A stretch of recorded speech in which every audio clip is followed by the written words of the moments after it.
한국 스포츠계가 중대한 변화의 기로에 서 있습니다. 대한체육회와 대한축구협회를 이끌던 두 거물 이기흥 회장과 정몽규 회장의 시대가 저물어가고 있기 때문입니다. 이들의 퇴장은 단순한 인사교체를 넘어 한국 스포츠 행정의 패러다임 전환을 예고하고 있습니다. 특히 주목할 만한 것은 유인촌 문화체육관광부 장관과 이기흥 대한체육회장 간의 첨예한 대립입니다. 유 장관은 최근 대한축구협회와 대한배드민턴협회에 대한 감사를 예고하며 강도 높은 개혁 의지를 드러냈습니다. 이는 국가대표 감독 선임 과정의 불투명성과 안세영 선수의 폭로로 촉발된 논란에 대한 대응으로 보입니다. 특히 대한축구협회의 감독 선임 과정에서 드러난 문제점들이 도마에 올랐습니다. 정상적인 절차라면 후보자, 선정, 서류 심사, 후보 압축, 프레젠테이션, 심층 면접 등의 과정을 거쳐야 함에도 불구하고 협회는 이를 무시한 채 회장의 독단적인 결정으로 감독을 선임했다는 의혹을 받고 있습니다. 한편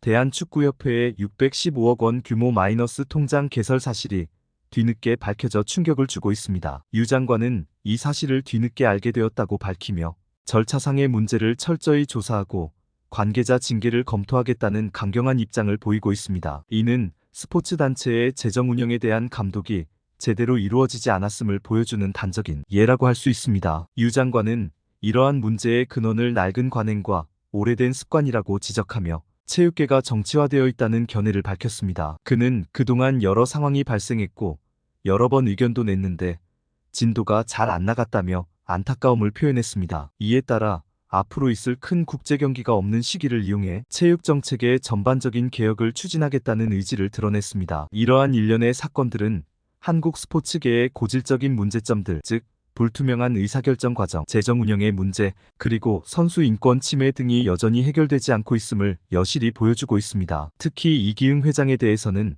대한체육을 갉아먹는 악질 중에 악질이라는 혹평이 나오고 있으며 횡령부터 직권남용 등 수많은 비리 의혹이 제기되고 있습니다. 이는 한국 스포츠계가 얼마나 심각한 구조적 문제를 안고 있는지를 단적으로 보여주는 예라고 할 수 있습니다. 이기흥 회장을 둘러싼 논란은 여기서 그치지 않습니다. 최근 그가 주도한 임원 연임 제한 폐지 시도가 스포츠계에 큰 파문을 일으키고 있습니다. 2024년 5월 31일 대한체육회는 제31차 이사회를 통해 임원의 연임 제한을 폐지하는 결의를 내렸습니다. 이는 경기단체의 사유화를 방지하고 새로운 인재의 유입을 촉진하기 위해 만들어진 규정을 무력화시키는 조치였습니다. 대한체육회는 이러한 결정의 배경으로 지방체육회 및 지방종목단체 등에서 임원 구성에 어려움을 겪고 있다는 점을 들었습니다. 하지만 많은 이들은 이 조치가 사실상 이기흥 본인의 3선 출마를 위한 포석이라고 의심의 눈초리를 보내고 있습니다. 이기흥 회장은 현재 2선까지 역임한 상태로 3선 출마를 위해서는 연임 제한 규정의 폐지가 필요한 상황입니다. 특히 주목할 점은 이기흥 회장의 IOC 위원직과 관련된 시간표입니다. IOC 위원의 나이 제한인 70세가 2025년에 도래하는 이기흥 회장으로서는 현 연임 제한 조항 하에서는 차기 회장 출마가 불가능한 상황입니다. 이러한 맥락에서 볼 때 이번 연임 제한 폐지 시도는 그의 개인적 이해관계와 밀접하게 연관되어 있다는 비판을 피하기 어려워 보입니다. 하지만 이러한 시도는 유인촌 문화체육관광부 장관의 강력한 반대에 부딪혔습니다. 유 장관은 대한체육회의 임원 연임 제한 폐지 결정이 이뤄진다 하더라도 이를 허락하지 않을 것이라는 강경한 입장을 밝혔습니다. 이는 사실상 불허 선언으로 해석되며 이로 인해 문체부와 대한체육회 간의 강대강 대치 국면이 형성되었습니다. 이에 대해 이기흥 회장은 한 발 물러선 모습을 보였습니다. 그는 지역체육회의 어려움을 언급하며 자신은 연임 관련 논의에서 제외하겠으니 다른 임원들에 한해서라도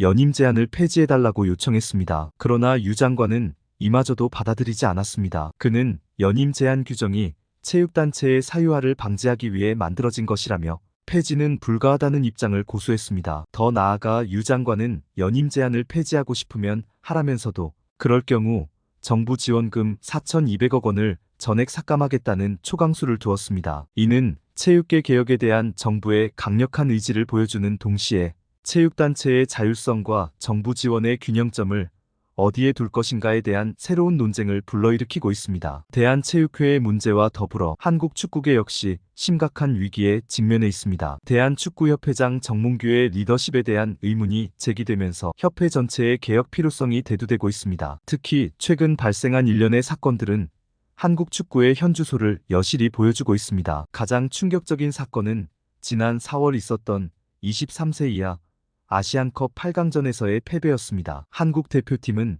FIFA 랭킹이 100계단 이상 낮은 인도네시아에 패배하며 40년 만에 올림픽 출전 실패라는 불명예를 안게 되었습니다. 이는 단순한 경기 결과를 넘어 한국 축구의 근본적인 문제점을 드러낸 사건으로 평가받고 있습니다. 이에 대해 대한축구협회는 공식 사과문을 발표하고 대표팀 운영 체계를 전면 검토하겠다고 밝혔습니다. 또한 공석이었던 국가대표팀 감독 선임 문제도 조속히 해결하겠다고 약속했습니다. 하지만 이러한 약속이 실제로 이행되고 있는지에 대해서는 의문이 제기되고 있습니다. 특히 감독 선임 과정에서 또다시 논란이 불거지면서 대한축구협회에 대한 국민들의 불신은 더욱 깊어지고 있습니다. 이는 단순히 결과의 문제가 아닌 협회의 투명성과 전문성에 대한 근본적인 의문을 제기하게 만들고 있습니다. 실제로 대한축구협회 감사와 해체를 요구하는 국민동의 청원은 5만 명을 돌파하며 축구계 개혁에 대한 국민적 열망을 보여주고 있습니다. 정몽규 회장에 대한 비판은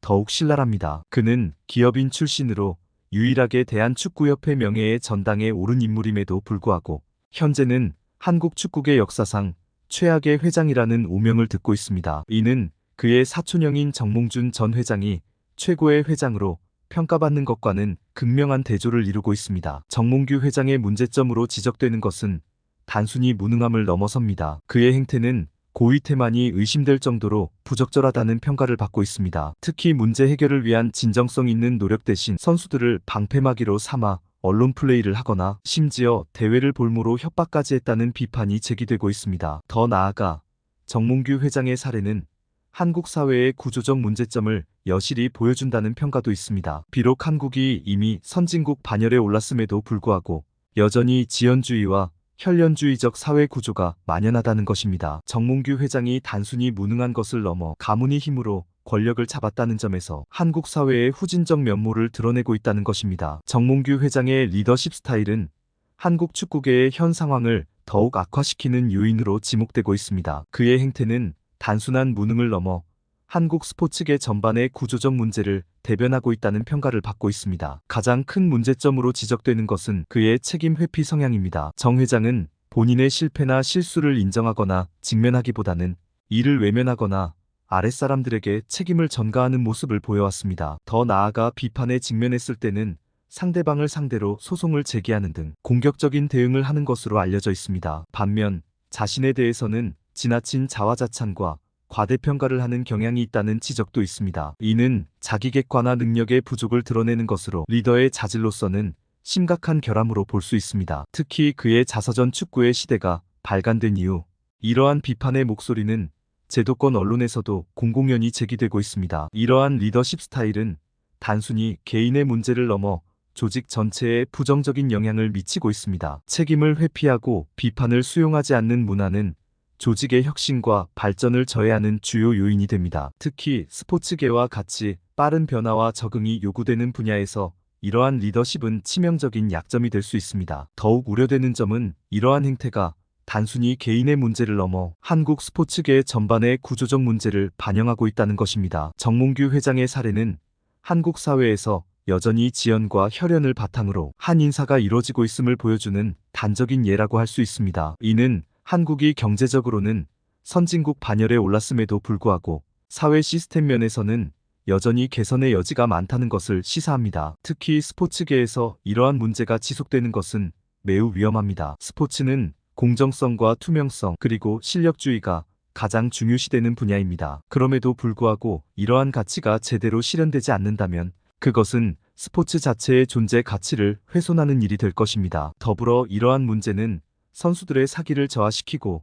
팬들의 신뢰를 잃게 만드는 주요 원인이 됩니다. 실제로 많은 축구 팬들이 대한축구협회와 정몽규 회장에 대한 불신을 드러내고 있으며 이는 한국 축구의 발전을 저해하는 큰 장애물로 작용하고 있습니다. 결국 정몽규 회장의 사례는 한국 스포츠계, 나아가 한국 사회 전반의 리더십과 조직 문화에 대한 근본적인 성찰이 필요함을 보여주고 있습니다. 실력과 전문성, 그리고 도덕성을 갖춘 리더의 중요성, 그리고 투명하고 공정한 조직 운영의 필요성이 그 어느 때보다 절실히 요구되고 있는 것입니다. 한국 스포츠계가 직면한 문제는 단순히 몇몇 개인의 문제로 치부할 수 없는 구조적인 성격을 띠고 있습니다. 대한체육회와 대한축구협회를 중심으로 드러난 일련의 사태들은 한국 스포츠 행정의 근본적인 개혁이 필요함을 여실히 보여주고 있습니다. 첫째, 스포츠 단체의 재정 운영에 대한 투명성과 책임성 강화가 시급합니다. 대한축구협회의 615억 원 규모 마이너스 통장 개설 사실이 뒤늦게 밝혀진 것은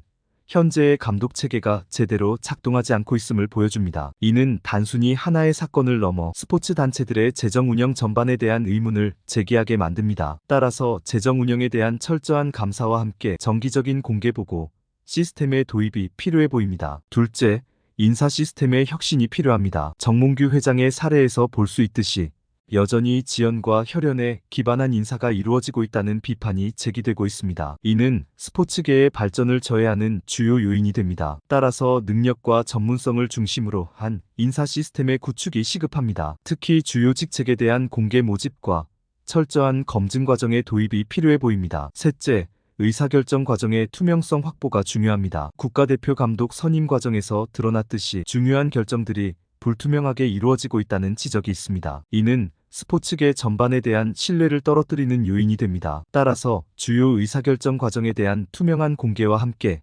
다양한 이해관계자들의 의견을 수렴할 수 있는 시스템의 구축이 필요합니다. 넷째, 선수 인권 보호를 위한 제도적 장치 마련이 시급합니다. 안세영 선수의 폭로로 촉발된 논란은 여전히 많은 선수들이 열악한 환경에서 훈련하고 있음을 보여줍니다. 따라서 선수들의 인권을 보호하고 건강한 훈련, 환경을 조성하기 위한 구체적인 가이드라인과 감독 체계의 수립이 필요합니다. 다섯째, 스포츠 행정의 전문성 강화가 요구됩니다. 현재 많은 스포츠 단체들이 전문성 부족으로 인해 효율적인 운영에 어려움을 겪고 있습니다. 따라서 스포츠 행정 전문가 양성을 위한 교육 프로그램의 도입과 함께 현장 경험과 전문 지식을 갖춘 인재들의 영입이 필요해 보입니다. 이러한 개혁에 대한 사회적 요구는 날로 거세지고 있습니다. 대한축구협회 감사와 해체를 요구하는 국민 동해 청원이 5만 명을 돌파한 것은 이러한 열망을 단적으로 보여줍니다. 또한 유인촌 문화체육관광부 장관의 강경한 태도 역시 정부 차원에서도 스포츠계 개혁의 필요성을 인식하고 있음을 보여줍니다. 결국 한국 스포츠계가 직면한 이 위기를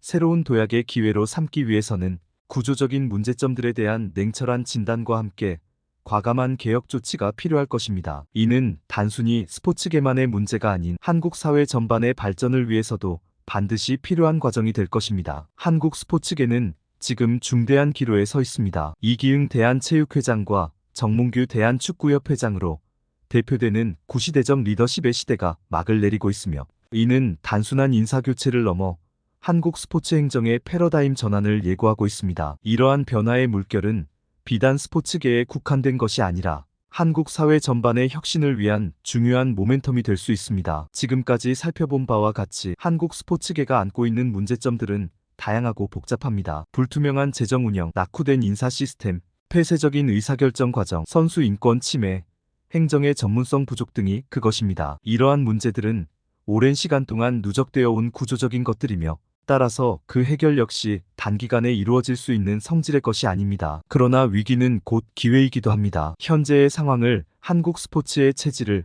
근본적으로 개선할 수 있는 절호의 기회로 삼아야 합니다. 이를 위해서는 먼저 스포츠계 내부의 자정 노력이 필요합니다. 과거의 관행에 안주하지 않고 끊임없는 자기 혁신을 통해 변화하는 시대의 요구에 부응해야 합니다. 동시에 정부와 시민사회의 역할도 중요합니다. 정부는 적절한 제도적 장치를 마련하고 감독 기능을 강화해야 하며 시민사회는 지속적인 관심과 감시를 통해 변화의 동력을 제공해야 합니다. 특히 주목해야 할 점은 이러한 변화가 단순히 스포츠계에 국한된 것이 아니라는 점입니다. 스포츠는 사회의 축소판이라고 할 수 있습니다. 따라서 스포츠계의 혁신은 곧 한국 사회 전반의 혁신으로 이어질 수 있습니다. 투명성, 공정성, 전문성이라는 가치가 스포츠계에서 실현된다면 이는 다른 사회 영역에도 긍정적인 영향을 미칠 것입니다. 더불어 이러한 변화는 한국 스포츠의 국제 경쟁력 향상으로도 이어질 수 있습니다. 건강한 스포츠 생태계는 우수한 선수들을 양성하고 더 나은 경기력으로 이어질 것입니다. 이는 단순히 메달의 숫자를 늘리는 것을 넘어